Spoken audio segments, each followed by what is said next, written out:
अच्छा, एमसीक्यूज है इस तरह। Everyone please mute your mike. MCQs जो होते हैं ये ऐसे ही होते हैं, बंदा सेटिस्फाइड नहीं होता क्योंकि कोई एक एमसीक्यू सामने आ जाए जो आपने ना किया हो, उसके वो भी आपको परेशान कर देता है। ये बात भी कि पता नहीं कहाँ से एमसीक्यूज आएंगे, ये बात भी परेशान कर देती है। फिर ये कि जो आपने एमसीक्यूज पढ़े हैं वो भी तो बंदे को एट द स्पॉट याद नहीं होते हैं। लेकिन जब वहां पे आप बैठ जाते हैं और आपने थोड़ी बहुत भी मेहनत की होती है तो वहां पे कुछ सिंपल होते हैं जो आपको वैसे ही पता होता है, कुछ आपने पढ़े होते हैं और कुछ तुक्के से, तो आप इंशाल्लाह पास कर लेंगे, डोंट वरी। सही है। मैंने अप्रोक्सीमेटली, हम भी आपकी तरह जब पीएमएस में आपको पता है मेरी तो फर्स्ट वो अटेम्प्ट थी। और जब मैंने अटेम्प्ट दी, 17 में एडवर्टीजमेंट आया, 3-4 साल लगते होते हैं। 17 में एडवर्टीजमेंट आया, 18 फिर स्क्रीनिंग, फिर 18 में रिटर्न, फिर 19 में रिजल्ट, मतलब 20 में इस तरह हमारे 2021 में ट्रेनिंग। सो मैं आपके सवाल का जवाब देता हूँ। तो ये बहुत लंबा अरसा था। बीच में मैं थोड़ा सा वो भी हुआ, मायूस हुआ कि ये इतना लंबा, ये अगर ये भी ना हुआ तो ये जो स्क्रीनिंग वगैरह या एमसीक्यूज टाइप पेपर है ये मैं भी देता गया। तकरीबन I I cleared 17 test and in few I was recommended. But वो ज्वाइन करने से पहले इधर रिजल्ट आया तो ये ज्वाइन किया। लेकिन मैंने इतनी ज्यादा तैयारी नहीं की एमसीक्यूज वगैरह की, फिर भी टेस्ट क्लियर हो जाते हैं। आप लोग कंफ्यूज ना हो, परेशान ना हो, it is an easy task. I want to ask whether KVC provide syllabus for PMS grade।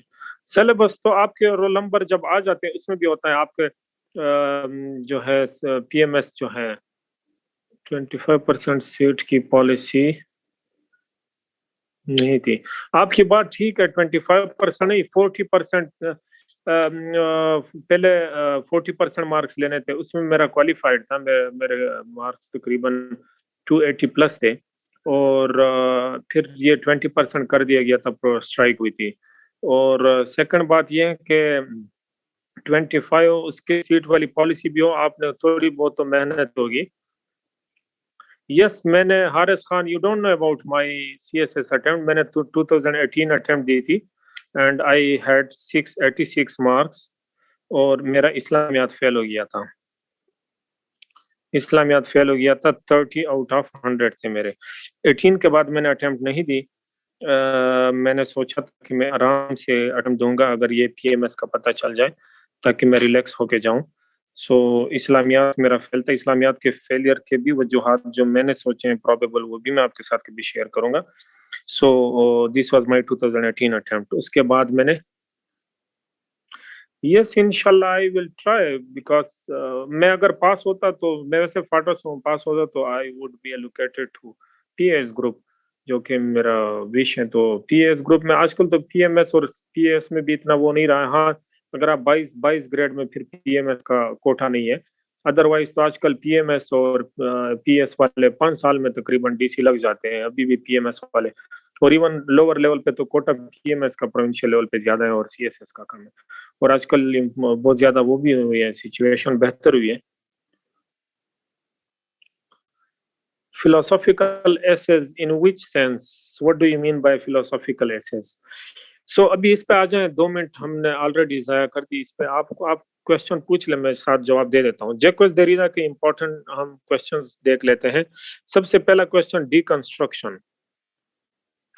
अच्छा, मेन इनका डीकंस्ट्रक्शन ही है जो बहुत ज्यादा इंपॉर्टेंट है। बहुत ज्यादा इंपॉर्टेंट, मतलब इन अ सेंस कि अगर जैक्वेस देरिडा के ऊपर सवाल आए तो डीकंस्ट्रक्शन ही को अच्छे से तैयार करना है। मैं तो सिर्फ, ऑल दो एग्जिस्टेंशियलिज्म वगैरह ये चीजें मेरे लिए बहुत इजी होती हैं। जेंडर पे मैंने काफी ओरिजिनल टेक्स्ट पढ़े हैं, मुझे काफी ग्रिप था उस पे। मैं जेंडर के पीछे मैं नहीं गया हूँ मैं क्वेश्चन को देखता हूँ। अगर वो, ये फिर ऐसे शुरू हो जाएगा ऐसी की क्लास।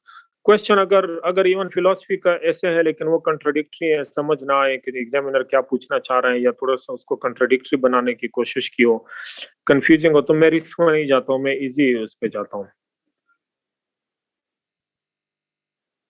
नहीं नहीं, इन चीजों में मैं नहीं जाता हूँ। मैं ऐसे को बड़ा रिलैक्स मूड में लेता हूँ। इजी कोई टॉपिक लेके बस पास होना होता है उसमें, क्योंकि कभी कभार ब्लंडर्स भी हो जाते हैं।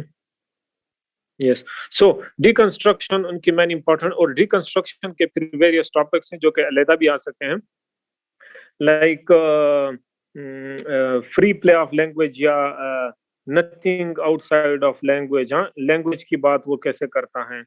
उसके अलावा आप देखें अनडिसाइडेबिलिटी हो गया, अनडिसाइडेबिलिटी हो गया। उसके अलावा phenomenology of presence, phenomenology of presence. Philosophy के कितने टॉपिक्स रहते हैं शाकिरुल्लाह? फिलोसफी तकरीबन 2 क्लासेस में मैं इसको वेस्टर्न को कवर कर लूंगा, तकरीबन 2 क्लासेस में कवर हो जाए। अभी कोई मुश्किल टॉपिक्स नहीं है। एथिकल थियरीज हैं, एक एक लेक्चर में हो जाएंगे, वो इजी है, या 2 में मोस्ट प्रोबेबली। और 2 टॉपिक्स आप कह रहे थे, एक थोड़ा हल्का फुल्का मटेरियलिज्म आपको बता दूंगा कार्ल मार्क्स का, ठीक है, वो इजी है, आप खुद भी कर सकते हो, लेकिन चलो हम एक क्लास रख लेंगे वो। और कांट, ये मैं एक लेक्चर में बता दूंगा। उसके बाद जो है वो इम्पोर्टेंट भी इतने नहीं है। उसके बाद एथिकल थियरी, यानी 3 या 2 क्लासेस में वो हो जाएगी। फिर वेस्टर्न कवर होके हम शिफ्ट कर जाएंगे मुस्लिम फिलोसफी में। मुस्लिम फिलोसफी एक फ्लो में चली जाएगी तकरीबन 4-5 क्लासेस में, तो मुस्लिम और वेस्टर्न कवर हो जाएगी। उसके बाद रहते हैं सिर्फ लॉजिक रह जाएगा, ठीक है। तो अभी क्लासेस मोस्ट प्रोबेबली तकरीबन 12-13 क्लासेस मैं कोशिश करूंगा कि कवर हो जाए। लेकिन देखो मैं ठीक है, एक दो बीच में 1-2 छुट्टियां हो जाती हैं, वो इसलिए ताकि मैं इसको जल्दी तेजी से ना भगा के ले जाऊं। बाकी तो आपको मैंने बहुत रिलैक्स रखा है, डिटेल से भी पढ़ाता हूँ। 1 घंटे की सिर्फ क्लास होती है, ठीक है, और उसमें भी कंसेंट चलता है, जो आप सजेस्ट करते हैं, ठीक है, वही होता है। So you should not be in Hari, otherwise आपके लिए मसला होगा, ठीक है। मैं तो बड़ा इजी उसको लेके जा रहा हूँ। Language undecidability, phenomenology of presence, logocentrism is phonocentrism, centrism. अब देखिए ये देरीदा वगैरह इतने इंपॉर्टेंट नहीं है, लेकिन मैं पढ़ा रहा हूँ क्योंकि कोई चीज रह ना जाए, आपको कल इशू ना हो। लोगोसेंट्रिज्म इज फोनोसेंट्रिज्म, फोनोसेंट्रिज्म। और क्या है इसका मेन इंपॉर्टेंट? अनडिसाइडेबिलिटी, वही ये तकरीबन इंपॉर्टेंट ये है, और ये सारे डिकंस्ट्रक्शन का हिस्सा है। अब सबसे पहले आ जाए डिकंस्ट्रक्शन के ऊपर, सबसे पहले आ जाए डिकंस्ट्रक्शन के ऊपर। डिकंस्ट्रक्शन का क्या मतलब है? डिकंस्ट्रक्शन का मतलब ये है to uncover, to reveal, to to expose, ठीक है। डिकंस्ट्रक्शन के क्या मतलब है कि डिकंस्ट्रक्ट यानी आप रिवील करें, to reveal, to disclose, to open, हाँ, एटसेट्रा एटसेट्रा। वो कहते हैं कि a concept is to be understood in the context of its opposite, such as being and nothingness, moral and normal and abnormal, moral and immoral, speech versus writing, ठीक है। यानी आपने एक कंसेप्ट को इस तरह अपोजिट्स में अंडरस्टैंड करना है। आपने यूं नहीं करना है कि जैसे मॉडर्न एज ने किया कि 2 डाइकोटमीज बना दी, और उन डायकोटमीज में फिर क्या किया कि एक को सुपीरियर रखा और एक को इंफीरियर रखा। इस तरह आपने नहीं करना है। डिकंस्ट्रक्शन जो है वो क्या करता है, वो अपोजिट उसको सबको कंसीडर करके फिर उसमें एक अनडिसाइडेबिलिटी का फैक्टर आ जाता है, और उसके बीच में फिर चलने का वो है। So it is to to reveal, to disclose, to open. अच्छा, अब क्या करना है डिकंस्ट्रक्शन का फर्स्ट फेज क्या है? First phase, first phase reversal का है, रिवर्स जाना है। वो क्या करना है कि टू डिस्ट्रॉय, डिस्ट्रॉय ऑल, क्या कहते हैं, biased, biased dichotomies, to destroy all dichotomies. Western, western, to destroy all western biased dichotomies, या उन्होंने यूं लिखा है कि लोगोसेंट्रिक, लोगोसेंट्रिक बायस ऑफ वेस्ट। अब वो कैसे कहता है logocentric bias of west? Logocentric bias of west, जैसे कि यहाँ पे देखें, यानी ट्रेडिशनल डिविजन्स बनाए हैं, डायकोटमीज बनाए हैं, ठीक है। बायस्ड, मैं यूं आपके लिए लिखता हूं, बायस्ड डिविजन्स, इनको किल करना है। जैसे आप देखें स्पीच और राइटिंग, स्पीच और राइटिंग, प्लेटो ने क्या कहा था, प्लेटो ने राइटिंग को रिजेक्ट किया था, क्योंकि राइटिंग जो है ये रियलिटी से काफी दूर चीज है और ये एब्सेंस है। असल में प्रेजेंट चीज होती है, प्रेजेंस, यानी स्पीच जो है वो आथर की प्रेजेंस में होता है और आथर जो है वो एक्चुअल अथॉरिटी है, वो रियलिटी है। राइटिंग जो है वो एब्सेंस है और वो हकीकत नहीं है, ये हकीकत है, क्योंकि इसमें फिर वो प्रेजेंस और एब्सेंस वाली बात आ जाती है। बहरहाल स्पीच को राइटिंग के ऊपर तरजीह दी है। इसी तरह मैन और वुमेन, मैन और वुमेन, औरत को यानी मर्द को औरत पे तरजीह, और सिर्फ यही दो कैटेगरीज, ठीक है। सो ये जितने भी है, और कौन कौन सी हैं, प्रेजेंस और एब्सेंस, प्रेजेंस और एब्सेंस, हाँ, नॉर्मल वर्सेस अब नॉर्मल, नॉर्मल और अब नॉर्मल, और क्या। सो ये जितने भी कैटेगरीज हैं, being versus nothingness, speech writing का हो गया, और कौन कौन से हैं, ये सारे अपोजिट जो है ये डायकोटमीज बनाई, दो दो कैटेगरीज बनाए, उनमें से एक कैटेगरी को सुपीरियर रखा और दूसरे को इंफीरियर रखा। सबसे पहला फेज जो डिकंस्ट्रक्शन का है कि किस तरह रिवील करना है, किस तरह तोड़ना है, कैसे आपने डिकोडिंग करनी है, सबसे पहला फेज टू डिस्ट्रॉय ऑल बायस डायकोटमीज, इनको किल कर दें। सेकंड फेज इसका क्या है, ये मैं बहुत सिंप्लीफाई करके बता रहा हूँ, वो बीच में बहुत कॉम्प्लेक्स बातें भी करेगा, आप लोगों ने जनरली कंसेप्ट को पिक करना है। सेकंड फेज क्या है, आपने क्या करना है, uplift the opposite sides,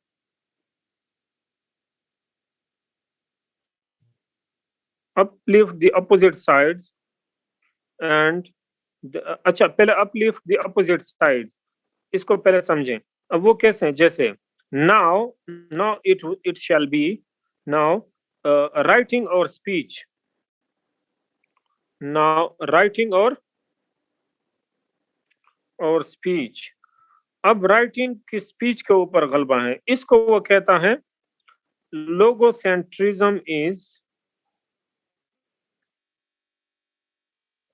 लोगोसेंट्रिज्म is फोनोसेंट्रिज्म, लोगोसेंट्रिज्म is फोनोसेंट्रिज्म, यानी राइटिंग स्पीच के ऊपर ज्यादा वो रखता है। वो क्यों, इसको मैं अलग से फिर थोड़ा सा एक्सप्लेन करूंगा। इसी तरह बाकी जितने भी कंसेप्ट हैं, जैसे no theory over theory, no ethical theory, no ethical position और एथिकल पोजीशन, या नो एथिकल पोजीशन और एथिकल पोजीशन, हाँ, यानी जिसको वो अनडिसाइडेबिलिटी कहेगा, एटसेट्रा एटसेट्रा। यानी आपने सेकंड फेज में क्या करना है, जो अपोजिट्स हैं जिनको सप्रेस रखा गया है उनको अपलिफ्ट करे, उनको एलिविएट करे, उनको ऊपर लेके आए, हाँ। सो वो ये हो जाएगा। उसके बाद आपने क्या करना है, एंड थर्ड पे आपने क्या करना है कि अनडिसाइडेबिलिटी, अनडिसाइडेबिलिटी, सही लिखा ना स्पेलिंग, अनडिसाइडेबिलिटी, यानी no position, no position, no dogma, no extreme, no central position, no central place, no central place.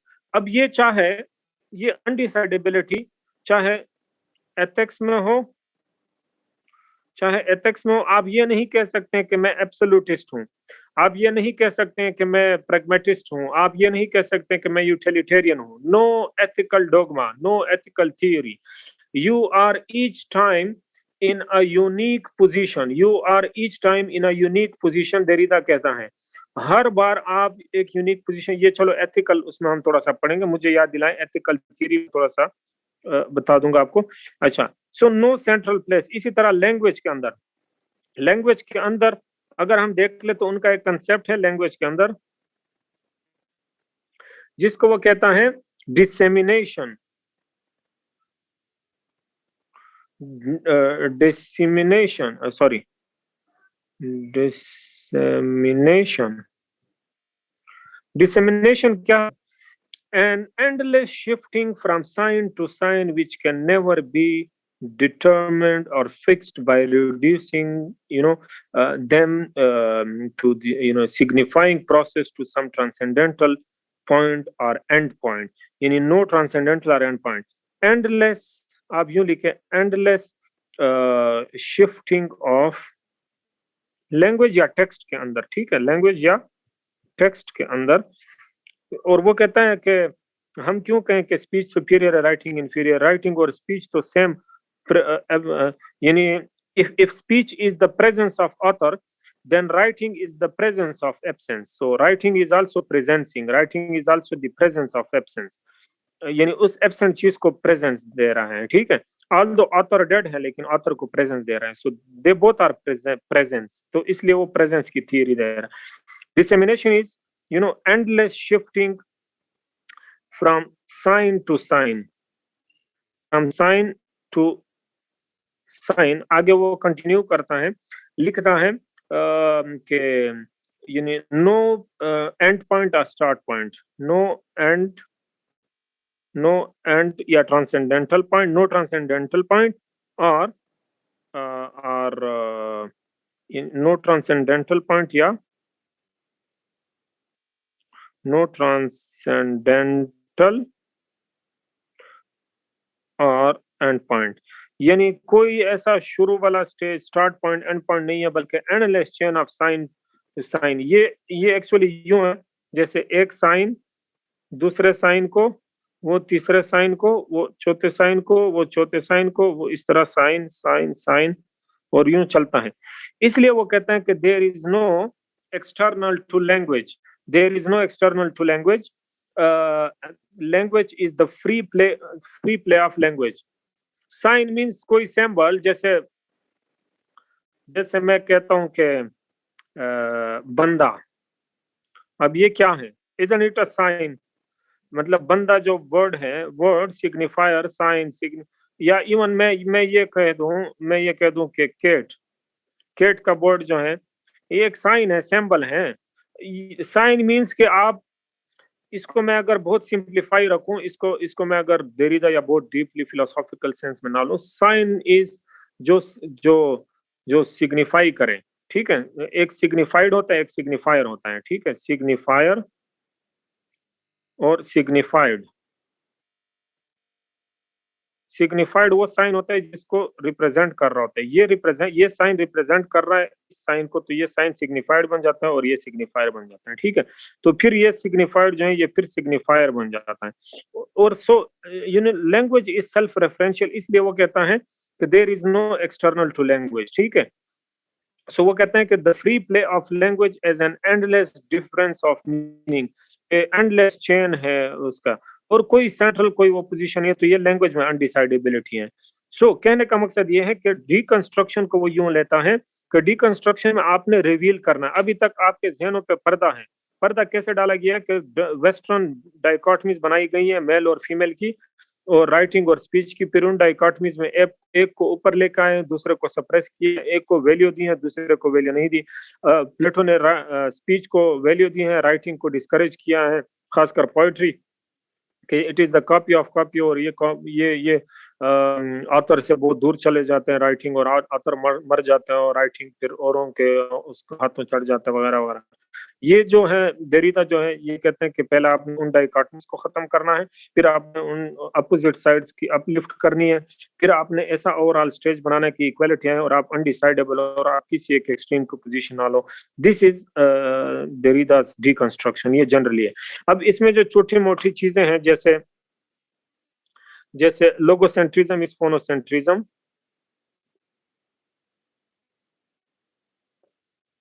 लोगोसेंट्रिज्म is फोनोसेंट्रिज्म।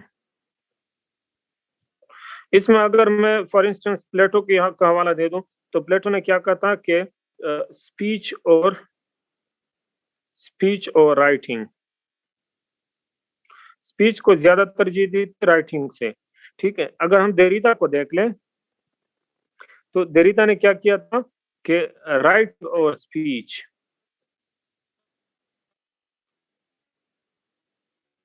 Writing और स्पीच, ये जो राइटिंग, अच्छा प्लेटो ने क्यों कहा था? प्लेटो ने स्पीच को प्रेजेंस कहा था। प्लेटो और बाकी जितने फिलोसफर्स हैं, स्पीच को इन्होंने स्पीच जो था, स्पीच जो है ये प्रेजेंस देता है, क्योंकि आतर की प्रेजेंस होती है ना, ये प्रेजेंस है, तो इसलिए ये रियलिटी है। देरिदा क्या कहता है कि जो राइटिंग है, ये देरिदा कहता है कि जो राइटिंग है ये presence of absence, presence of absence, यानी मैसेजेस, यानी राइटिंग जो है वो भी वो भी जो है वो एब्सेंस को प्रेजेंस देता है, ठीक है। और ये जो अब राइटिंग है, it is left to the free interpretation of, free interplay of या इंटरप्रिटेशन ऑफ द रीडर्स। अब ये राइटिंग रीडर्स पे डिपेंड करता है। Each time you read the text you will get new meanings. आप, और इसलिए कहते हैं कि read the text over and over again and you will get new and new meanings over and over again. आप बार बार इसको पढ़ें, बार बार आपको नई मीनिंग्स मिलती जाएगी। रीड बिटवीन द लाइंस, आप लाइंस के बीच में से मीनिंग्स अखज करें। आपको नहीं पता कि ऑथर ने क्या मीनिंग्स प्रोवाइड किए, इसलिए कोई कोई जो है एंडलेस डिफरेंस ऑफ मीनिंग है, कोई स्पेसिफिक मीनिंग नहीं होती है, कोई खास फिक्स मीनिंग नहीं होती है। स्पीच, इवन स्पीच के साथ भी यही है, जो बोला जाए वो भी एक खास मीनिंग नहीं देता फिर, क्योंकि उसी बोलने को हमने लिखा है उन्हीं वर्ड्स में, लेकिन उस लिखने में भी आप बार बार नई नई मीनिंग्स अखज करते हैं। तो there is no fixed meaning और there is no fixed position और central position, there is always an undecidability. तो यहाँ भी अनडिसाइडेबिलिटी आ जाती है, ठीक है।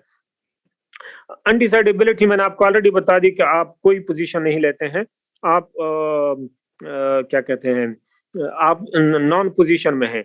अच्छा, एक एक और चीज है, ये भी आ सकते हैं कि there is no reference to, there is no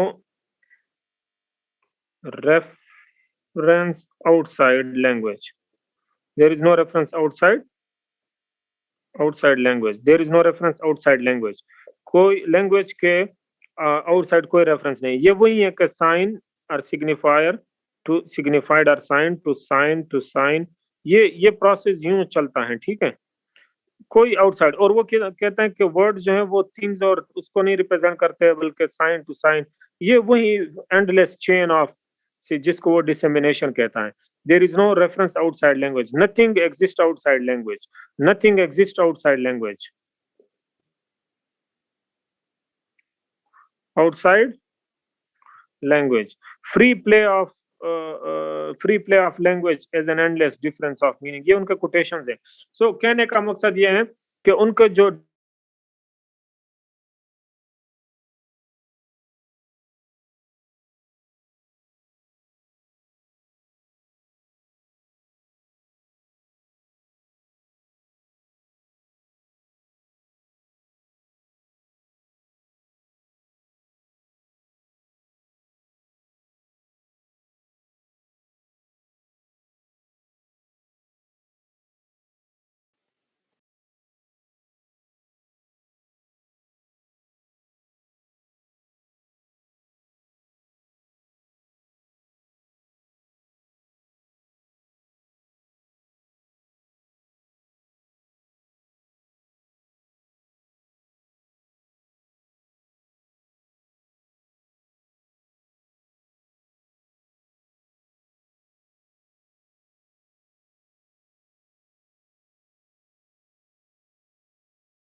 की हो गई, प्रेजेंस का कंसेप्ट हो गया, लोगोसेंट्रिक के। अच्छा, फिर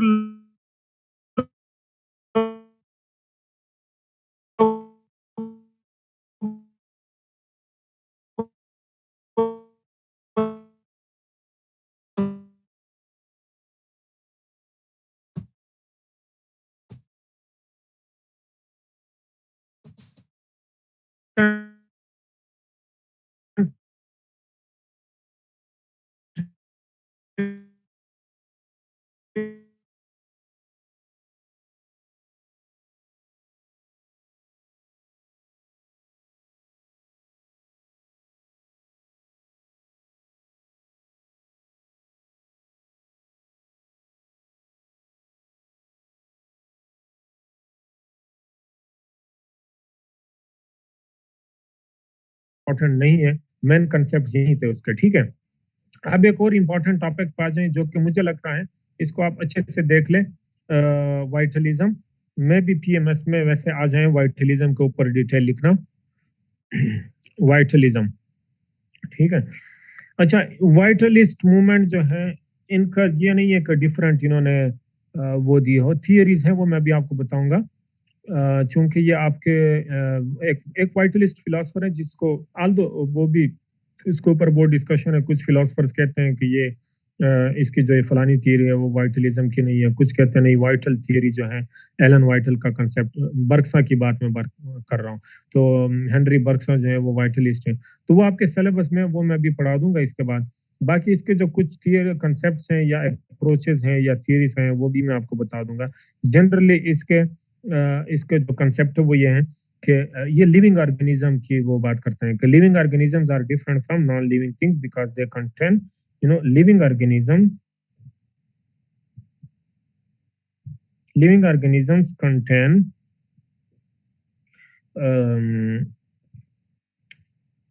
living organisms are different from, यानी थोड़ा सा इसको मजीद स्पेस वो कर दें, living organisms are different from non-living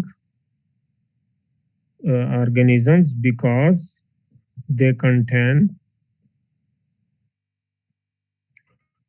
a vital force या vital principle या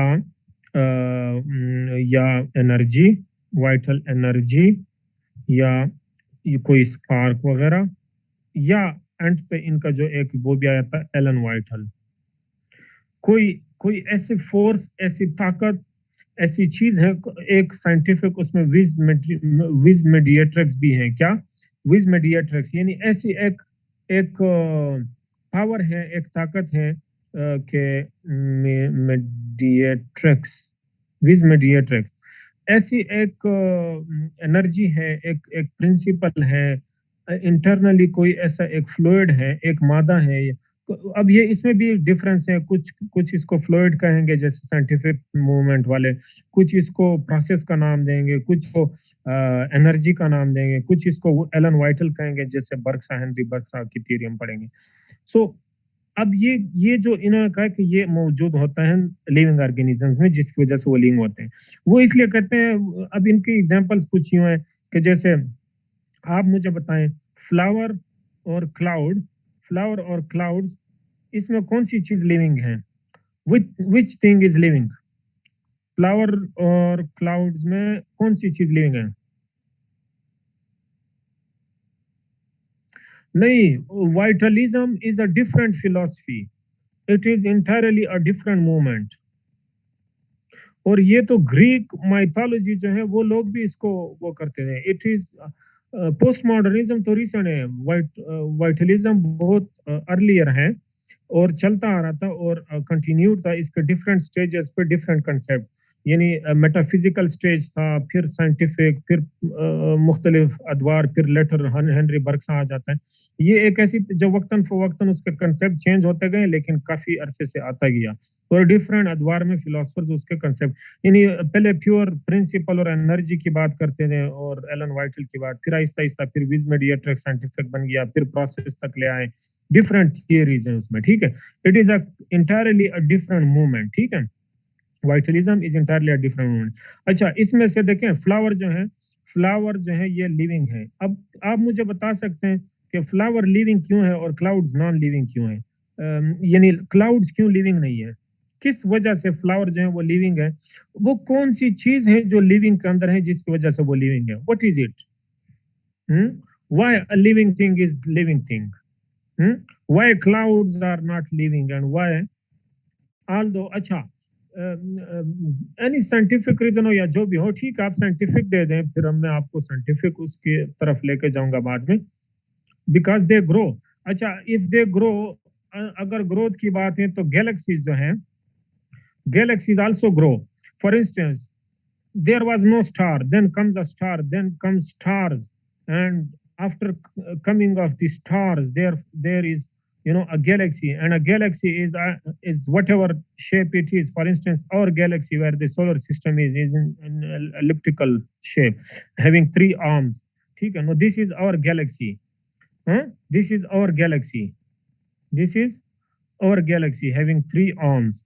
Now here are somewhere here is the solar system. No, look, dark matter से चीजें निकल रही हैं, डार्क मैटर से चीजें निकल रही हैं. Dark matter is a highly dense thing.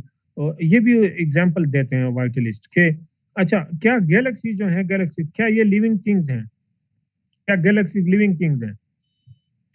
बताएं मुझे. Those who say grow, what is growth then? हाँ, फिर ग्रोथ क्या है? तो ये भी तो ग्रो करते हैं. कोई चीज, कोई स्टार नहीं था, डार्क मैटर से स्टार्स और प्लैनेट ये इमर्ज हो रहे हैं. तो वहां से इमर्ज हो रहे हैं प्लैनेट्स वगैरह, और वहां से फिर वो जाते हैं, मूव करते हैं, फिर ये शेप्स अख्तियार करते हैं, फिर ऐसे ऐसे मैकेनिकल लॉज अख्तियार कर जाते हैं जो एक दूसरे के दायरे में नहीं जाते हैं. आप सिर्फ देखें ना, कुरान कुरान में क्या है, ला शम्स यनबहिल्ला. हाँ, सूरज चांद के दायरे में नहीं जाती है और चांद सूरज के दायरे में, सब कुछ अपने दायरों मदार में घूमते हैं. ये अगर आप इस पूरे गैलेक्सी में सिर्फ अगर आप सोलर सिस्टम को देख लें, फिर आप इधर देख लें कितने सारे स्टार्स हैं. अच्छा, फिर एक गैलेक्सी, फिर गैलेक्सीज मिलके फिर क्लस्टर बना लेती हैं, और क्लस्टर मिलके फिर सुपर क्लस्टर. हाँ, फिर सुपर क्लस्टर.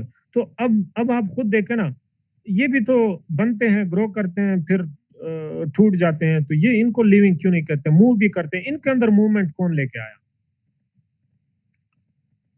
अच्छा, living things eat and they are not eternal. So क्या ये चीजें इटर्नल है?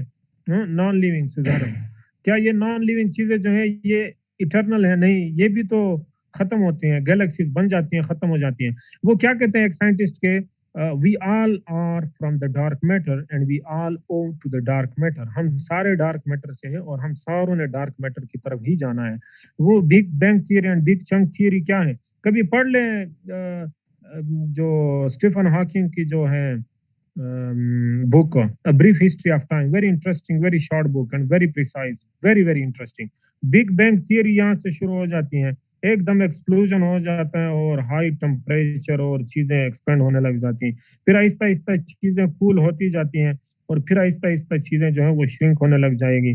डार्क मैटर से चीजें निकल आई, बर्स्ट हो गई और ब्लास्ट हो गया, और सेकंड्स के कितने हिस्सों में कितने ज्यादा फैल गई यूनिवर्स. ये कायनात आ गई. आहिस्ता आहिस्ता जब ये कूल होगी तो ये फिर से सुकड़ने लग जाएगी. जब सुकड़ने लग जाएगी, Aahista Aahista big chunk theory है फिर, और ये वापस डार्क मैटर में चली जाएगी. फिर इसीलिए तो फिलोसफर्स कहते हैं कि अगर साइंटिस्ट ये तो बता सकते हैं कि dark matter, we all are from dark matters, the planets, the galaxies, the human beings and everything is from dark matter. But where the dark matter is from, dark matter खुद कहाँ से है, और हाँ, डार्क मैटर को पहली दफा किसने ट्रिगर किया कि ब्लास्ट हो गया, उसके अंदर जान किसने पैदा की कि ये इतनी बड़ी ब्लास्ट हो गई, इतनी बड़ी कायनात बन गई. फिर कायनात के अंदर ये इंसान कैसे आ गए? ये तो एक मैटर का धमाका हो गया.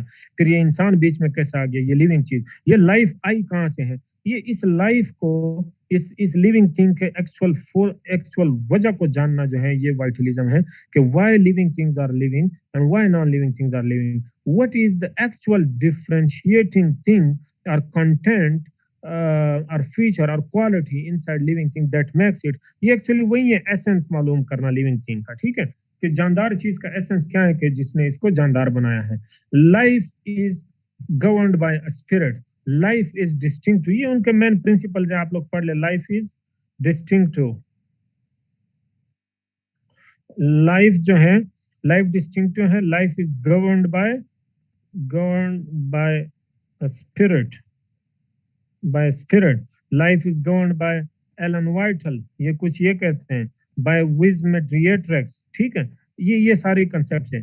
मैं चाहूंगा कि मैं इसके मेन जो डिफरेंट अप्रोचेस हैं या इसकी थियरीज हैं उस पर आ जाऊं, वो ज्यादा अच्छे से आपको हेल्प करेगी, और उनको आप फिर साइलेंट फीचर्स में लिख दें. ठीक है, ताकि आपको मसला भी ना हो और आपके साइलेंट फीचर्स भी कवर हो जाएं. सबसे पहला जो है, अच्छा, इसके रूट जो है वो ग्रीक फिलॉसफी के अंदर है. ठीक है, हाइपोक्रेटिक प्रैक्टिस ऑफ मेडिसिन, मेडिसिन के अंदर इसके बड़े वो बातें होती थी. ठीक है, और स्पिरिचुअल कनेक्शन भी होता था इसका. ठीक है, सो सबसे पहला मूवमेंट जो था, आप इसको देख लें, एसेंशियल पहला या बाद में ये मूवमेंट्स का वो आएगा डिफरेंस, लेकिन मेन अप्रोचेस जो है, although it was an earlier one, essential vitalism का मेन नारा क्या था कि एक वाइटल स्टफ है एक, जो कि रिस्पॉन्सिबल है लाइफ के लिए, रिस्पॉन्सिबल है। और ये वाइटल स्टफ जो है made up of 4 elements, four elements. वो 4 एलिमेंट्स क्या है? अच्छा, ये जो 4 एलिमेंट्स है ये तारीख में बहुत इंपॉर्टेंस रखते हैं। जैसे फायर हेराक्लिटस ने कहा था, एयर, वाटर, अर्थ, ये डिफरेंट फिलोसफरों ने अल्टीमेट रियलिटी इनको कहा था। अगर आप W.T. स्टेट्स की बुक पढ़ लें तो उसमें एक लंबी चौड़ी वो थेलिस से फिलोसफी शुरू होती है, फादर ऑफ फिलोसफी, और थेलिस ने वाटर को कहा था कि water is the ultimate reality, सारी चीजें वाटर से बनी है, क्योंकि हर चीज को पानी की जरूरत है और हर चीज में पानी पाया जाता है, तो इसलिए शायद सारी चीजें पानी से बनी है। और थेलिस की ये राइटिंग हमें खुद नहीं मिली, अरिस्टोटल ने ये बहस की है कि शायद थेलिस ने ये सोचा होगा, इसलिए थेलिस ने कहा कि वाटर अल्टीमेट रियलिटी। सो इसी तरह फिर फायर और this and that. So 4 elements मुख्तलिफ फिलोसफर ने बताए थे। तो एसेंशियल वाइटल जो थे, इन्होंने उन 4 को मिला के कहा कि असल में एक वाइटल स्टफ होता है जो लिविंग थिंग में होता है, और वो वाइटल स्टफ इन 4 एलिमेंट्स से बना है। वो 4 एलिमेंट्स क्या है? वो क्या है? एयर, वो फायर, वो और क्या है? वाटर, और फोर्थ है अर्थ। इन 4 एलिमेंट से एक वाइटल स्टफ बना है, वो जिसमें है तो वो लिविंग है। और जिस बीइंग में इन 4 एलिमेंट्स में जो एलिमेंट ज्यादा उसमें हो, क्वांटिटी में हो, तो वो ज्यादा मिकदार में हो, तो वो उसी चीज की तरफ ज्यादा कोशिश करेगा। तो ये इन्होंने एक्चुअली एक इस तरह से वो ड्रा किया होता है कि फॉर इंस्टेंस ये एयर है, ये वाटर है, एलिमेंट्स, ठीक है, और ये अर्थ है, और ये फायर है, ठीक है। अब कोई भी आप लिविंग चीज देख ले, जो इन एलिमेंट्स में जिसकी तरफ वो, यानी जिसमें जो एलिमेंट ज्यादा पाया जाएगा वो उसकी तरफ होगा। अब फॉर इंस्टेंस बर्ड्स को अगर हम देख लें, बर्ड्स को, तो बर्ड्स क्या करती हैं? बर्ड्स हवा में उड़ती हैं ना। क्यों बर्ड्स हवा में क्यों उड़ती हैं? क्योंकि बर्ड्स में एयर ज्यादा, फ्लाई, क्योंकि बर्ड्स में एयर ज्यादा पाया जाता है। फिश जो है, फिश वाटर में क्यों? हाँ, फिश वाटर में क्यों? क्योंकि फिश के अंदर पानी का एलिमेंट ज्यादा है। अगर आप कीड़े मकोड़ों को देख ले, वो क्या अर्थ के करीब, क्यों? Anything to do with astrology. Haris Khan, देखें एस्ट्रोलॉजी तो क्यों नहीं, क्योंकि इनके तबसरे हैं। वैसे तो आप देखें फिलोसफर जितने होते हैं, मैं इसको आपका क्वेश्चन एकदम एक सरप्राइजिंग क्वेश्चन है, डिफरेंट एंगल से है। वैसे तो अगर आप फिलोसफरों को देख लें तो उन्होंने तो किसी फील्ड को नहीं बख्शा है। एस्ट्रोनॉमी के अंदर इन्होंने एग्जांपल्स दिए हैं, गैलेक्सी की मैंने एग्जांपल दिए हैं। फिर कहते हैं कि अच्छा, फिर जो है, is astrology and astronomy the same thing, if I'm not wrong? Huh? Rectify me, please, correct me. Different. What is astrology then? Please explain it. I'm not actually getting it. I could not recall it. ये वो stars वाला मामला है? नहीं, astrology star वाला क्या मामला है? तो वही तो एस्ट्रोनॉमी में होता है ना, फल्किया। अच्छा, एस्ट्रोलॉजी, नजूमियत, कैप्रिकॉर्न। यार इसको मैं थोड़ा सा देख लूंगा, आप मुझे इस पे टाइम दे, मैं देख लूंगा। बट क्या कहते हैं, हाँ, अगर आप उसका पूछ रहे हैं, देखें नजूमियत अगर आप इस सेंस में कहते हैं कि देखो, ग्रीक माइथोलॉजी में ये कंसेप्ट था प्रॉपरली कि जब कोई बंदा डेविएंट होता था या बीमार होता था, तो वो जब इनके पास जाता था, जो डॉक्टर्स होते थे, तो वो क्या कहते हैं कि इनके इवन यहाँ तक था अर्लियर, बहुत अर्लियर ग्रीक माइथोलॉजी के अर्लियर फेज में, कि उनके दिमाग में सरिया घुसाते होते थे या कोई ऐसा रॉड किस्म की चीज देते होते थे।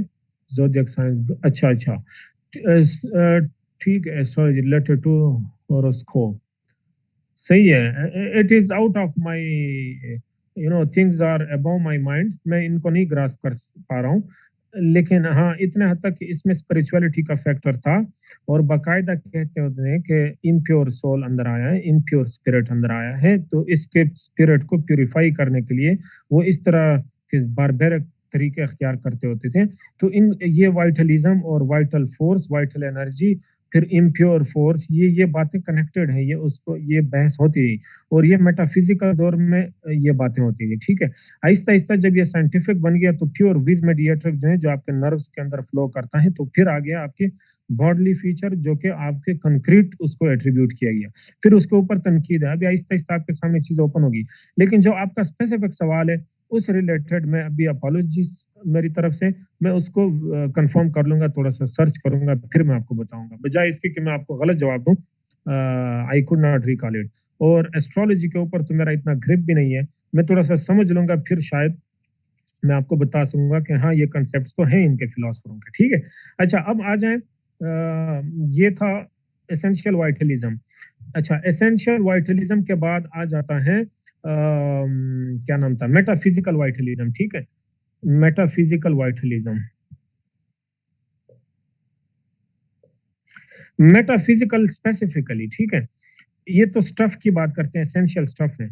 मेटाफिजिकल को अगर हम अगर स्पेसिफिकली देख ले तो मेटाफिजिकल है बियॉन्ड, ये तो ये इन इसमें तो मटेरियल चीजें भी इन्वॉल्व है ना, अर्थ वाटर वगैरह, तो इसलिए ये एक स्टफ की बात करते हैं, मटेरियल चीज की बात करते हैं। एसेंशियल जो कि आपके लिए इंपॉर्टेंट है, अगर इसको मजीद स्पेसिफाई करें, मेटाफिजिकल में लेके जाएं, तो वो किस स्टफ की बात करते हैं, वो वाइटल फोर्स की बात करते हैं, यानी वो मैटर स्टफ से स्टफ को रिप्लेस करते हैं फोर्स के साथ।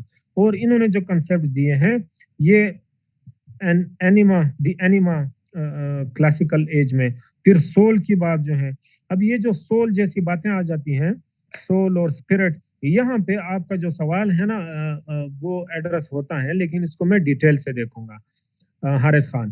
तो soul, the anima, which essential, या ठीक है, ये यानी मेटाफिजिकल चीज है, स्पिरिचुअल चीज है, ये कंक्रीट मटेरियल चीज नहीं है। अच्छा, फिर यहाँ पे बहस कंटिन्यू होती है, और वो यूं होती है कि यहाँ पे एक फिलोसोफर है, वो थोड़ा सा डाइवर्टेड स्टांस लेता है, जिसको फ्रांकोइस मगेंदा कहते हैं। फ्रांकोइस मगेंदा, मगेंदा क्या कहता है कि क्या ये वाइटल फोर्स जो है, ये हर एक इंडिविजुअल में स्पेसिफिकली पाया जाता है कि उस इंडिविजुअल को इस तरह शेप किया है, या एक बड़ा वाइटल फोर्स है जो कि सबको इन्फ्लुएंस कर रहा है।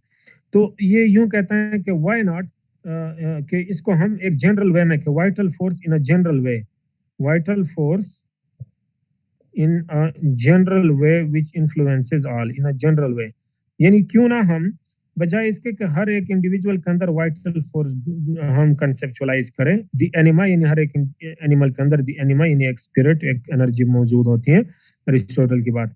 ये कहते हैं कि नहीं, क्यों ना एक वाइटल फोर्स भी हो, कि जो हर एक की anima, the general vital force influencing each one's vital force, या the general vital anima influencing each one's animas, ठीक है। तो जब इसने ये कहा, तो इसके बाद इसमें से थोड़ी सी शिफ्ट आ जाती है, डाइवर्जन आ जाती है, ये बहस तो कंटिन्यू होती है। एक और तहरीक आ जाती है, जो कहते हैं साइंटिफिक वाइटलिज्म है, जो क्या है, साइंटिफिक वाइटलिज्म। पॉइंट नंबर कौन सा है, साइंटिफिक साइंटिफिक वाइटलिज्म। इनको आप लोग डिटेल से पढ़ ले, बेशक मैं जनरल वो कर रहा हूँ। सो साइंटिफिक वाइटलिज्म जो है, ये विज मीडिएट्रिक्स की बात करते हैं, किस चीज की, ये मटेरियल स्टफ है, क्या है, मटेरियल स्टफ है। और मीज मीडिएट्रिक्स क्या है, कि flows through nerves, living thing के नर्व्स के थ्रू ये फ्लो करता है। अच्छा, ये क्या करता है, ये आप इंटेग्रिटी लाता है, आपके अंदर परसिस्टेंस पैदा करता है, आपके पार्ट्स के अंदर कोऑर्डिनेशन पे करता है, एडेप्टेबिलिटी आपको सिखाते हैं ये विज मेडिएटर्स। और ये जो फंक्शंस हैं ये विज मेडिएटर्स की वजह से होते हैं। और मिस मेडिएटर्स क्या है? विज मेडिएटर्स ये नर्व्स के थ्रू फ्लो करता है, ये कोऑर्डिनेट्स एक्शंस, ये एक्शंस कोऑर्डिनेट करता है, और एडेप्टेशन और मीडिएटिंग फंक्शंस या एडेप्टेशन वगैरह ये आपको प्रोवाइड करते हैं। अब इसका ये जो पार्ट है ना, फ्लोज थ्रू नर्व्स, इसके ऊपर तनकीद की गई है, और जहां से नई तहरीक आ जाती है वो क्या है? प्रोसेस वाइटलिज्म। एक फिलोसफर है बोर्दियो, ठीक है, दी बोर्दियो, थियोफाइल दी बोर्दियो। तो जो दी बोर्दियो है, दी बोर्दियो, ये क्या कहता है? ये कहता है कि क्रिटिसाइज करता है इसको, क्रिटिसाइज, और ये क्या लेके आता है? ये प्रोसेस वाइटलिज्म लेके आता है। यानी फोर्थ पे मैं लिखूं प्रोसेस, बल्कि इसको मैं साफ कर रहा हूं यहां से, फोर्थ पे मैं लिख रहा हूं प्रोसेस वाइटलिज्म। अच्छा, इनको कहीं पे सेम कंसीडर किया जाता है, कहीं पे थोड़ा दोनों को डिफरेंट ट्रीट किया जाता है, लेकिन आप इनको डिफरेंट ले लें। प्रोसेस वाइटलिज्म वो ये कहता है, बोर्दियो ये कहता है कि बहुत सारी चीजें होती हैं जिनमें there are living things, there are living things which have no nerves and which have no nerves, so definitely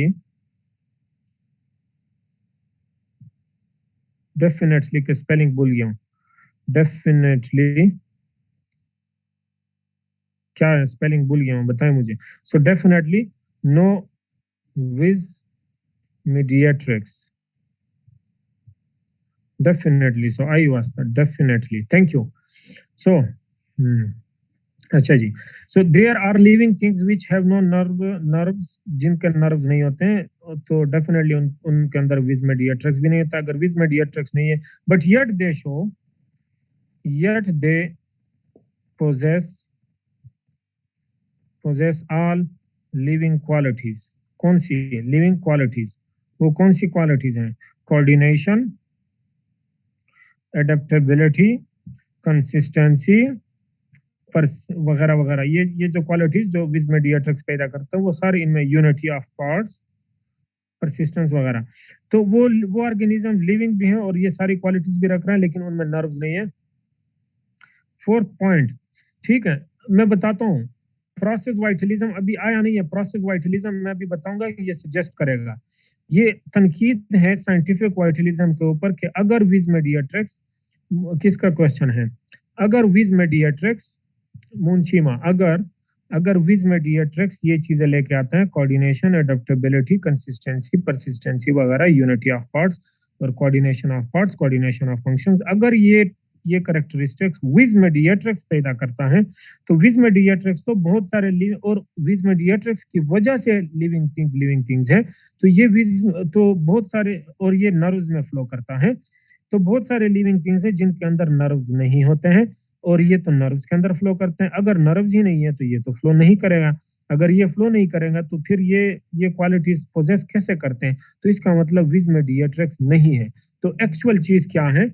actual चीज प्रोसेस है। तो ये वाइटल, और ये प्रोसेस क्या है? ये प्रोसेस ऑफ कोऑर्डिनेशन है, persistence of each individual to be dependent in all and all, ठीक है, ये एक प्रोसेस है, process of dependence of each on all, हर एक सब पे डिपेंडेंट हो, ये पूरा एक प्रोसेस है।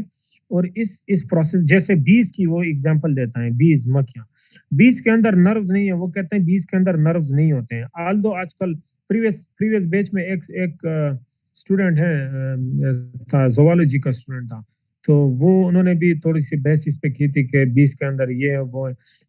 मैं उनको यही क समझाने की कोशिश कर रहा था कि बोर्डियो के मुताबिक बोर्डियो ने ये एग्ज़ाम्पल्स जो दिए हैं या इस तरह के और एग्ज़ाम्पल्स जो दिए हैं कि बहुत सारे हम इसकी जगह कोई और एग्ज़ाम्पल ले लेते हैं, लेकिन तमाम वो ऑर्गेनिज़्म जो लिविंग है लेकिन उनके अंदर नर्वस सिस्टम बाकायदा ना हो, नर्व्स ना हो, तो फिर तो विज़मेडिएट्रिक्स फ्लो नहीं करेगा।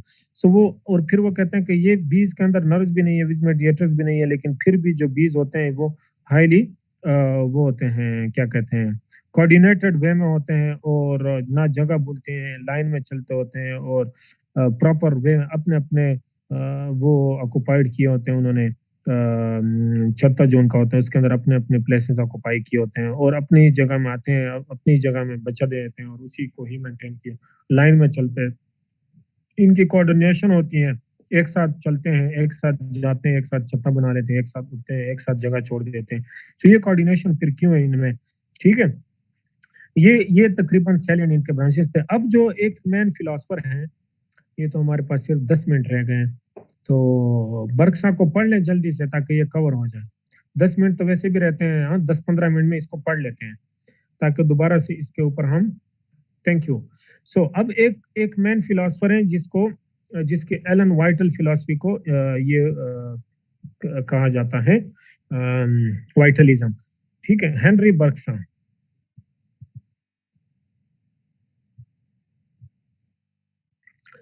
अब हेनरी बर्कशॉ के आपने क्या-क्या आपने इनका इंट्यूशनिज्म पढ़ना है, इनका साइंस और इंट्यूशनिज्म का डिफरेंस और इनका अच्छा एक क्वेश्चन आता है कि theological concept how you know refutation of theological theory of evolution इस तरह कुछ था।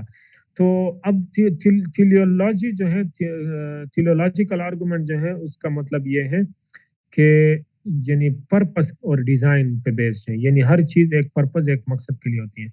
ये यूं कहता है कि चीजें इवॉल्व हो रही है, एलन वाइटल जो है वो चीजों में चेंज लेके आ रहे हैं और इसके ऊपर अल्लामा इकबाल ने भी यही तनकीद की थी कि ये इनका एलन वाइटल जो है वो बगैर किसी मकसद के वो कर रहा है, यानी ये एक बगैर किसी मकसद की ये थियरी है और वो चीज उसकी क्या वैल्यू जिसका कोई मकसद ही ना हो। एलन वाइटल लगा है लेकिन उसका कोई डिजाइन, कोई पर्पस, कोई मकसद कुछ भी नहीं है, तो ये तो कोई फिलॉसफी नहीं हुई। सो अब वो फिलॉसफी क्या है जो थियोलॉजिकल वे में चल रही है, सॉरी थियोलॉजिकल वे में नहीं चल रही है, ठीक है, और फ्री वो है इवोल्यूशन, वो क्या है कि इनका इनका इवोल्यूशन आप समझ जाए, बस वही आप लिख दो, उसके अंदर वही थियरी है, ठीक है। सो अच्छा, मिक्सिंग साइंस एंड इसमें वैसे जो इंपॉर्टेंट चीज है वो इंट्यूशनिज्म पाएगा या एलन वाइटल के कंसेप्ट पाएगा। Mixing science and metaphysics. Metaphysics science और मेटाफिजिक्स को ये मिक्स करता है और साइंस के लिए मेटाफिजिक्स की जरूरत क्यों है? Science is not the sole source of knowledge. Science जो है not not the sole source of.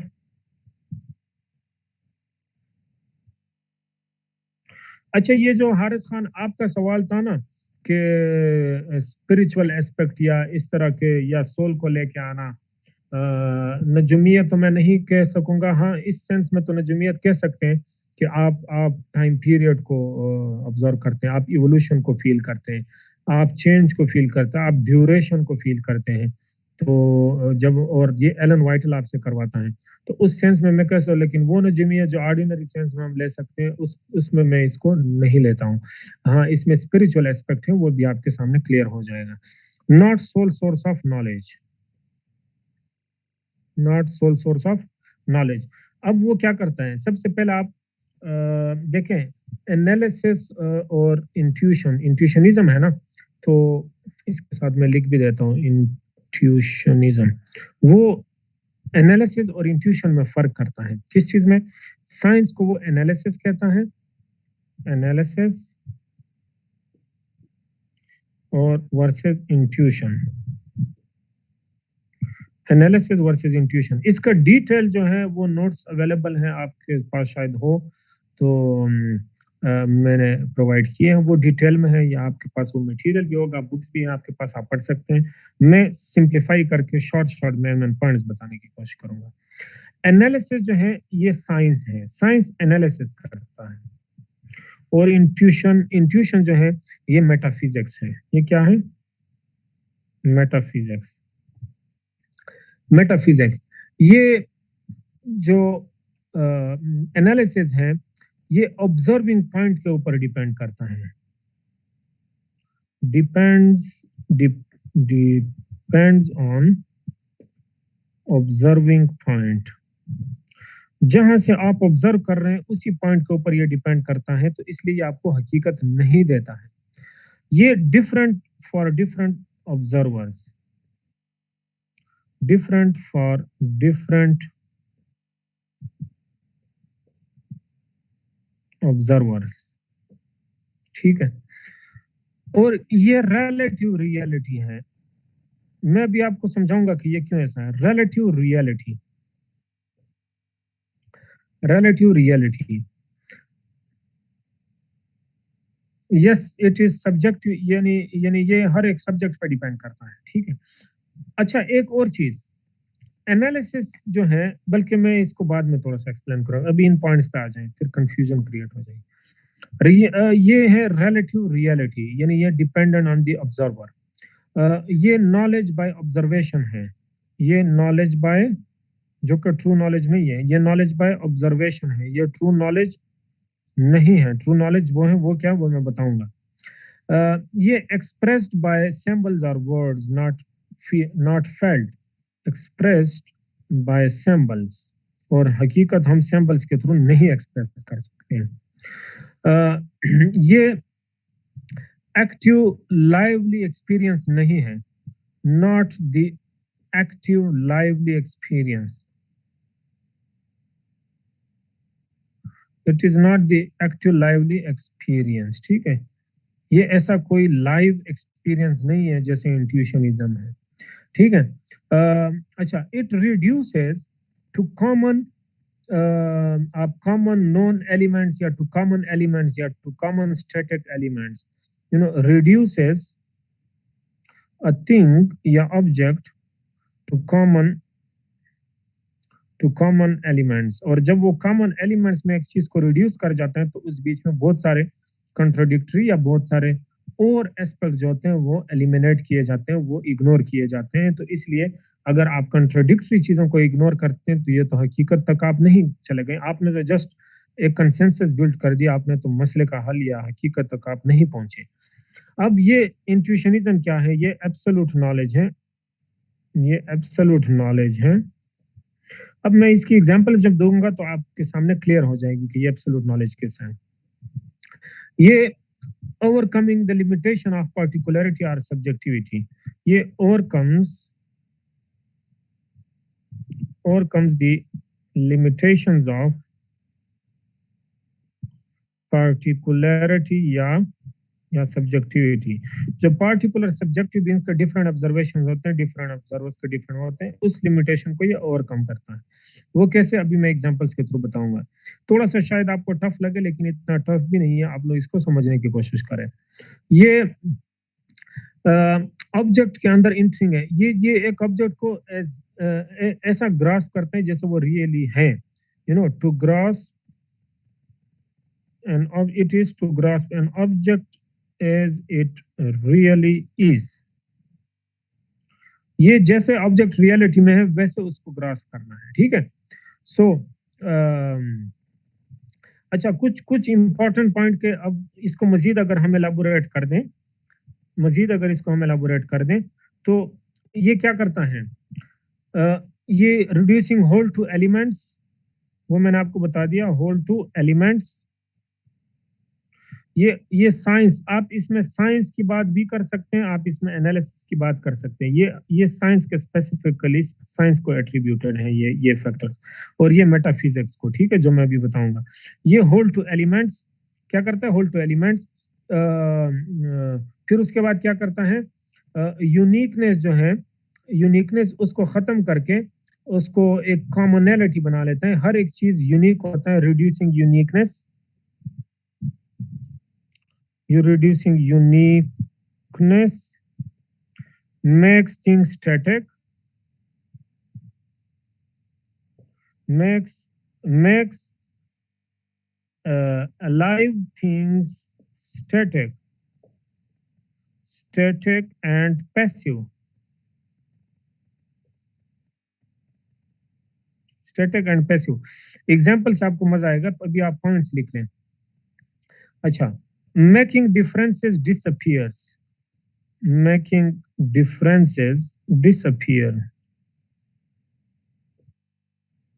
अगर आप अगर डिफरेंसेस डिसअपियर कर दे फिर तो सारी चीजें सेम हो जाती हैं। मसला तो यही है कि ये इतने नहीं, ये साइंस के, ये एनालिसिस के पॉइंट्स हैं। इंट्यूशन के पॉइंट्स अभी मैं बताऊंगा। इसके जो अपोजिट्स होते हैं वो इंट्यूशनिज्म है, ठीक है। इसके जो अपोजिट्स हैं वो इंट्यूशनिज्म है। ये अभी ये देखो मैंने क्लियर लाइन ड्रा की है, आप लोग कंफ्यूज ना हो प्लीज, ठीक है। सो ये जो है क्या करता है, डिफरेंसेस जो वो डिसअपियर करता है। तो एक्चुअल चीज तो ये है कि डिफरेंट ऑब्जेक्ट्स हैं वो डिफरेंट क्यों है एक दूसरे से। अच्छा, it destroys objects essence, destroys objects essence, objects के एसेंस को डिस्ट्रॉय करते हैं। जब आप फॉर इंस्टेंस अगर हम कॉमनली देखें साइंस के उस मिसाल में, अभी मैं मिसाल फ्लावर को अगर हम देख लें तो फ्लावर जो है, इतने सारे फ्लावर्स हैं, चंबेली हैं, रोज हैं, लिली हैं, दिस एंड दैट, बहुत सारे फ्लावर्स हैं। अब साइंस क्या करेगा, सारे डिफरेंट फ्लावर्स को हटा के फ्लावर का वर्ड यूज करके फिर जनरली क्या करेगा, जनरली उसको पहले स्टैटिक बनाएगा, उससे जान निकाल देगा, उसको बेजान कर देगा, एक लिविंग चीज को बेजान कर देगा, स्टैटिक बना देगा। फिर स्टैटिक उसको आउटसाइड से ऑब्जर्व करेगा, फिर उसको नेम्स दे देगा कि लीफ और ये और stem and petal and sepal and carpal and this and that, वो नेम्स दे देगा। फिर वो नेम्स जनरली कॉमन हो जाएगा, सबके ऊपर अप्लाई हो जाएगा। फिर इवेंचुअली वो पहले सबके ऊपर कॉमन वो अप्लाई करेगा, फिर इस तरह और कॉमन, फिर और कंसेंसस, फिर क्लासिफिकेशन करेगा। यानी वो जो एक्चुअल रोज की या फिर रोज के अंदर डिफरेंट कलर्स की वो जो उसकी अपनी यूनिकनेस होती है, लाइवली बीइंग होता है, जानदार चीज होती है, ग्रो कर रही है, ड्यूरेशन में है, वो उसके अंदर जो जान होती है, वो जानदार चीज को बेजान बना के, स्टैटिक बना के, आउटसाइड से ऑब्जर्व करके उसको एसेंस खत्म करके उसको कॉमन पॉइंट्स में लेकर आएगा, उसकी यूनिकनेस खत्म करेगा एसेंस। तो इसलिए साइंस जो है वो हकीकी नॉलेज हमें नहीं देता है, ठीक है। और ठीक, अच्छा, एनालिसिस जो वो फिर कहता है एग्जैजरेट भी करता है, और फिर कंटेंट जो होता है वो drawn out of the object, हाँ। तो या content is abstracted, content is wiped out, उसका एक्चुअल कंटेंट निकाल के फिर उसको स्टैटिक बनाया जाता है, ठीक है। सो सिंप्लीफाई कर देता है, मोर कॉम्प्लेक्स चीज को सिंप्लीफाई कर देता है। ये सारे पॉइंट्स आप इसके अंदर लिख दें। और अब इंट्यूशनिज्म क्या करता है या मेटाफिजिक्स क्या करता है। अच्छा, एक चीज आप देख लें और यहाँ से मैं एग्जांपल्स बता दूंगा, इसके अपोजिट आप इधर लिख दें।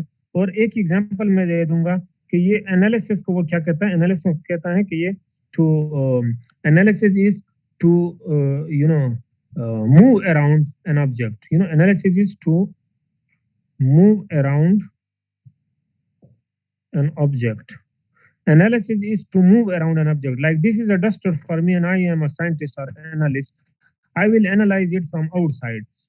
But when जब मैं या ये भी तो चलो एक कॉम्प्लेक्स मैंने एग्जांपल दी। अगर मैं जहाज की मिसाल दूं तो मैं जहाज को अगर बाहर से, एक बंदा है जो जहाज को तस्वीर में देखता है या बाहर से देखता है, या जैसे हम आसमान में जहाज को देखते हैं, क्या उस बंदे का अच्छा एक्सपीरियंस होता है जहाज का, या वो बंदा जो जहाज में सफर करता होता है, या पायलट जो जहाज को चला रहा होता है, कौन से बंदे का ज्यादा अच्छा एक्सपीरियंस होगा जहाज का, जो जहाज चला रहा है अंदर उसके अंदर बैठा हुआ है, या जो दूर से सिर्फ जहाज का या जहाज की तस्वीर देखी है, या जहाज को आसमान में उड़ता हुआ देख रहा है। हाँ, कौन से बंदे के ज्यादा एक्सपीरियंस होगा जहाज का, आप लोग खुद बताएं। यही जवाब भी है।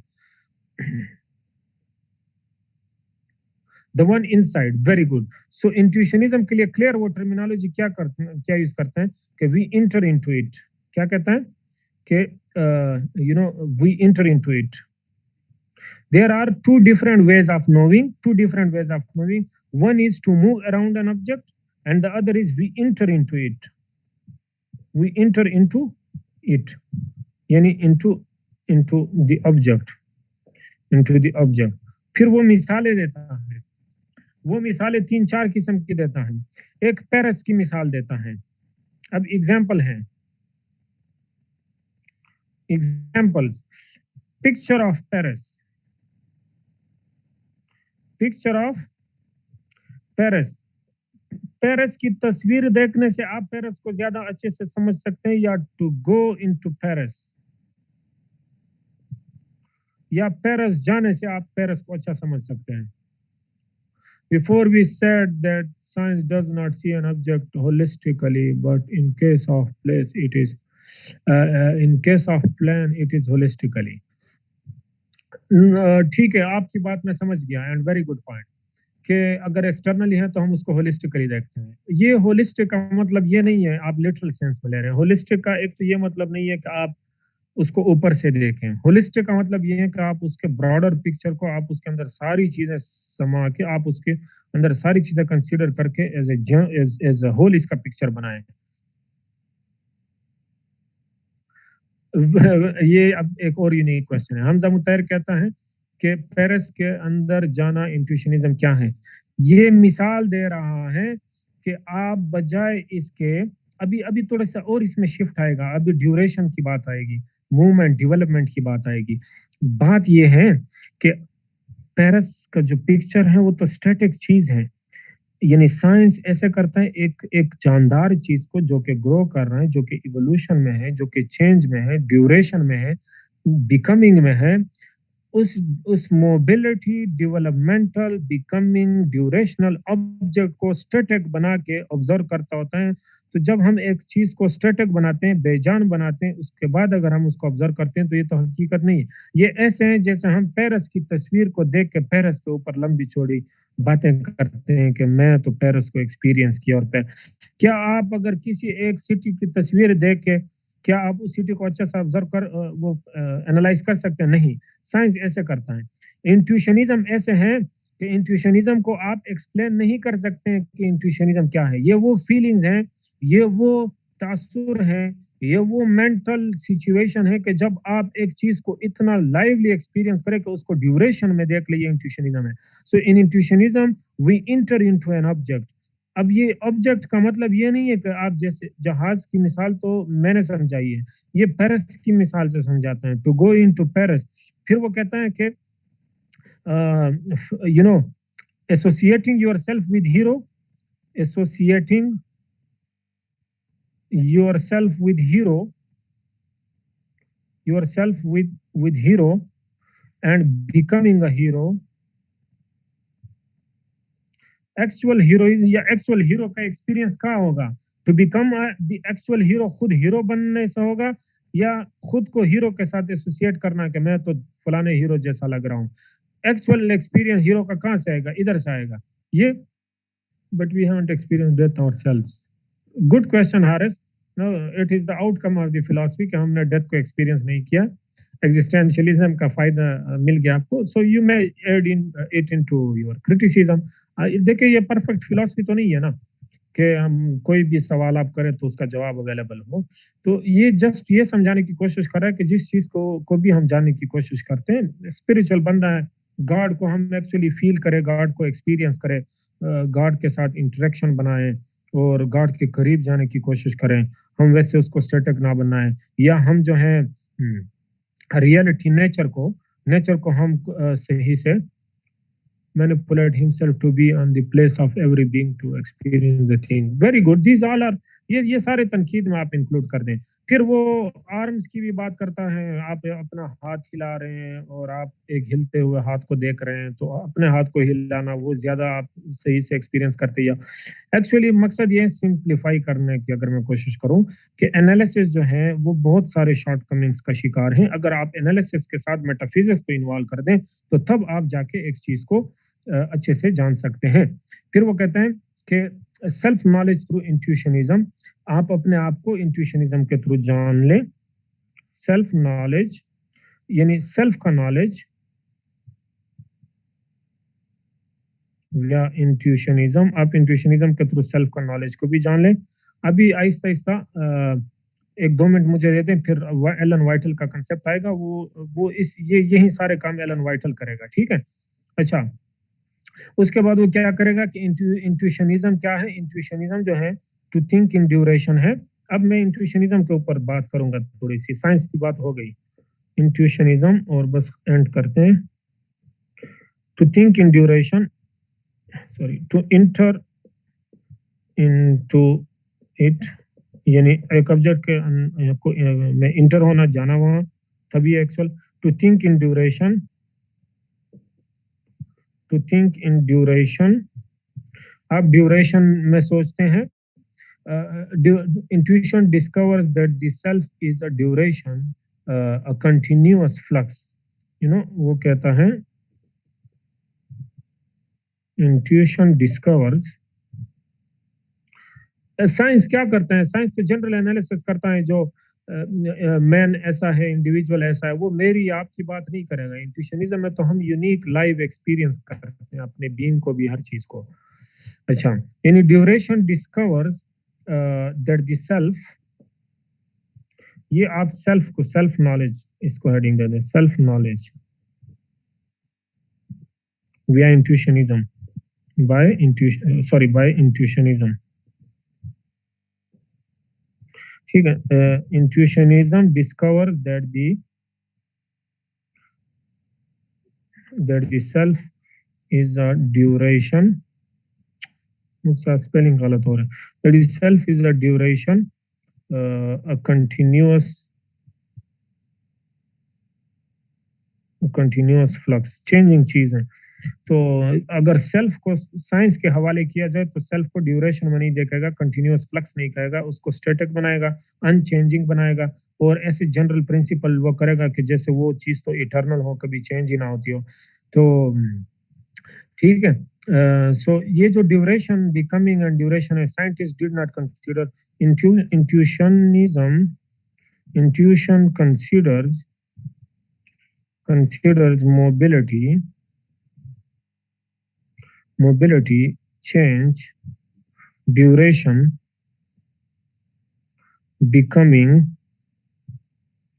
वगैरह वगैरह, जो कि साइंटिस्ट ने नहीं कंसीडर किए हैं, ठीक है। साइंटिस्ट ने इसको नहीं कंसीडर किए। अच्छा, to think in duration is to have a true grasp of reality. ये उसकी बात है। किसका मैसेज था, question? To think in duration,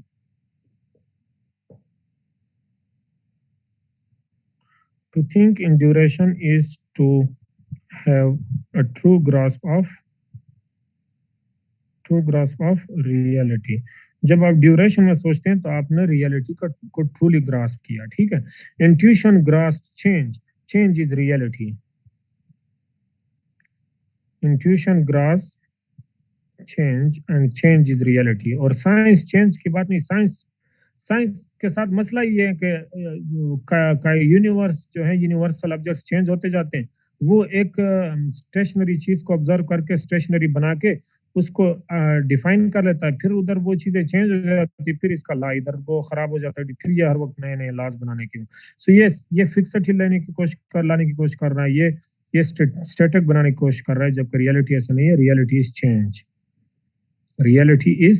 reality क्या है? चेंज। अच्छा, एलन वाइटल को जल्दी से देख लेते हैं, बस ये एंड हो जाएगा। आप मुझे सिर्फ 2-3 मिनट दे दें। एलन वाइटल, अब ये जो मेन काम है, evolution can best be explained in terms of a vital impulse, Alan Vital, which drives all organisms toward constantly more, क्या कहते हैं, complicated and higher modes of organization, ठीक है। ये जो evolution है, evolution of beings जो हैं, ये in terms of vital pulse जो है, वाइटल पल्स, जिसको वो एलन वाइटल कहते हैं, सॉरी, एलन वाइटल। अब वो एलन वाइटल क्या है? ये एलन वाइटल क्या करता है कि ये डेवलपमेंट की तरफ लेकर जा रहे हैं, drives, elan vital drives all organisms. असल में ये जो हम पे कुछ हो, हमारे साथ जो कुछ हो रहा है, यानी हम इवॉल्व हो रहे हैं हायर बींग्स की तरफ, या हम बड़े से बड़े ऑर्गेनिजम्स की तरफ, ऑर्गेनाइजेशन की तरफ जा रहे हैं, या कम्प्लेक्सिटी की तरफ जा रहे हैं, ये कौन कर रहा है? Increase the duration of class to 1.5 hour. Students are willing and if there is no issue for you. ठीक है, मैं तो इवनिंग टाइम 1.5 कर सकता हूँ, मैं कोर्स भी जल्दी कवर हो जाएगा, मुझे तो कोई इशू नहीं है। आप लोग डिस्कस कर लें ग्रुप में। तो मुझे बस आप फिर सारे फातिमा को, जब आप सारे एग्री कर जाएंगे तो फातिमा को बता दे, वो मुझे मैसेज कर देगी, हम 1.5 आवर कर लें, कोर्स जल्दी कवर हो जाएगा, मेरी जल्दी जान छोड़ जाएगी, मुझे तो इशू नहीं है इवनिंग क्लास में तो वैसे भी। अच्छा, ड्राइव्स ऑल ऑर्गेनिजम्स, तमाम ऑर्गेनिजम्स को ये ड्राइव करता है। ये essential interior element of all living things है, essential interior element of all living things, तमाम जानदार चीजों का एसेंशियल एलिमेंट है। Creative power that moves in unbroken way, ये क्रिएटिव पावर है, ये हमारे अंदर ये एनर्जी लेकर आता है, क्रिएटिव पावर है, और ये क्रिएशन करता है, ये चेंज लेकर आता है। और इंट्यूशनिज्म का मकसद भी एलन वाइटल को ग्रास्प करना है। इंट्यूशनिज्म का मकसद क्या है? इंट्यूशनिज्म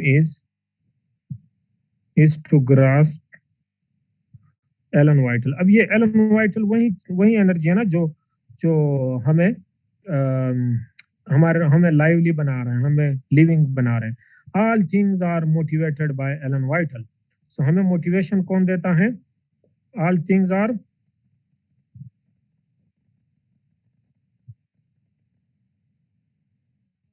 motivated by Alan Whittle. Alan Whittle हर चीज को मोटिवेट कर रहा है।